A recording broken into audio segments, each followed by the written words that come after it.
বাংলাদেশের প্রতিরক্ষার সক্ষমতায় সবচেয়ে বড় পরিবর্তন আসতে চলেছে। চীন থেকে অত্যাধুনিক জে-10সি মডেলের ১২টি জঙ্গি বিমান কেনার প্রক্রিয়া শুরু করেছে ঢাকা। প্রতিরক্ষা বিশ্লেষকরা বলছেন, এই বিমান সংগ্রহ বাংলাদেশের বিমান বাহিনীকে এক নতুন উচ্চতায় নিয়ে যাবে এবং আঞ্চলিক ভূ রাজনীতিতে বড় পরিবর্তন আনবে। চীনের তৈরি জে-10সি, যা ভিগোরাস ড্রাগন নামেও পরিচিত, একটি চতুর্থ প্রজন্মের মাল্টিরোল কমব্যাট এয়ারক্রাফট, অর্থাৎ একসঙ্গে নানা ধরনের সামরিক অভিযানে অংশ নিতে সক্ষম। সাধারণত পুরনো যুদ্ধ বিমানগুলো আলাদা আলাদা কাজে ব্যবহৃত হতো, যেমন নজরদারি, আকাশযুদ্ধ বা স্থল আক্রমণ। কিন্তু জে-10সি একই সঙ্গে আকাশ থেকে আকাশে, আকাশ থেকে ভূমিতে, এমনকি সমুদ্রের যুদ্ধজাহাজ আক্রমণেও দক্ষ। সুপারসোনিক এই বিমান শব্দের চেয়ে দ্রুত উড়তে পারে এবং একসঙ্গে একাধিক লক্ষ্যবস্তুতে হামলা চালাতে সক্ষম। ২০০০ কিলোমিটার দূরের লক্ষ্যবস্তুকেও এটি নিখুঁতভাবে আঘাত আনতে পারে। উন্নত রাডার সিস্টেম, স্টেলথ টেকনোলজি এবং ড্রোন কিংবা অন্যান্য বিমানের সঙ্গে সমন্বিতভাবে অভিযানে অংশ নেওয়ার ক্ষমতা জে-10সি বিশেষভাবে আলাদা করেছে।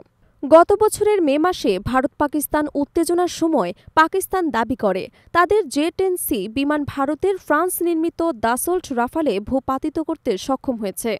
যদিও ভারত এ দাবি অস্বীকার করেছে, তবে এই ঘটনা বিশ্ব সামরিক মহলে জে-10সি নিয়ে ব্যাপক আলোচনা সৃষ্টি করেছে। বাংলাদেশের বিমান বাহিনীকে আধুনিক এবং সক্ষম করে তুলতে সরকারের দীর্ঘমেয়াদী পরিকল্পনার অংশ হিসেবেই চীনের সঙ্গে এ আলোচনার সূত্রপাত। চলতি বছরের মার্চে প্রধান উপদেষ্টা অধ্যাপক ড. মোহাম্মদ ইউনূসের চীন সফরের সময় বহুমাত্রিক জঙ্গি বিমান কেনার বিষয়ে আলোচনার অগ্রগতি হয়। চীনের প্রেসিডেন্টও এ বিষয়ে ইতিবাচক মনোভাব দেখিয়েছেন বলে কূটনৈতিক সূত্র জানায়। পররাষ্ট্র উপদেষ্টা তৌহিদ হোসেনও গণমাধ্যমকে নিশ্চিত করেছেন যে, চীনের প্রেসিডেন্ট এবং প্রধান উপদেষ্টার বৈঠকে জে-10সি যুদ্ধবিমান কেনার বিষয়টি বিশেষভাবে আলোচিত হয়েছে। বর্তমানে দুই দেশের মধ্যে এ কেনাকাটা বাস্তবায়নের জন্য বিস্তারিত আলোচনা চলছে। প্রতিরক্ষা বিশেষজ্ঞরা মনে করছেন, বাংলাদেশের হাতে জে-10সি যুক্ত হলে আকাশযুদ্ধের সক্ষমতা বহুগুণ বাড়বে। এটি শুধু প্রতিরক্ষাতেই নয়, আঞ্চলিক শক্তির ভারসাম্য রক্ষাতেও গুরুত্বপূর্ণ ভূমিকা রাখবে। তবে একই সঙ্গে তারা সতর্ক করেছেন, এ ধরনের সামরিক ক্রয় আঞ্চলিক ভূ রাজনীতিতে নতুন উত্তেজনা তৈরি করতে পারে। বিশেষ করে ভারত, চীন এবং যুক্তরাষ্ট্রের সঙ্গে বাংলাদেশের কূটনৈতিক ভারসাম্য আরও সূক্ষ্ম হয়ে উঠবে। জে-10সি বাংলাদেশ বিমান বাহিনীর নজরদারি, গোয়েন্দা তথ্য সংগ্রহ এবং আক্রমণ সব ধরনের সক্ষমতায় বহুগুণ বাড়িয়ে দেবে।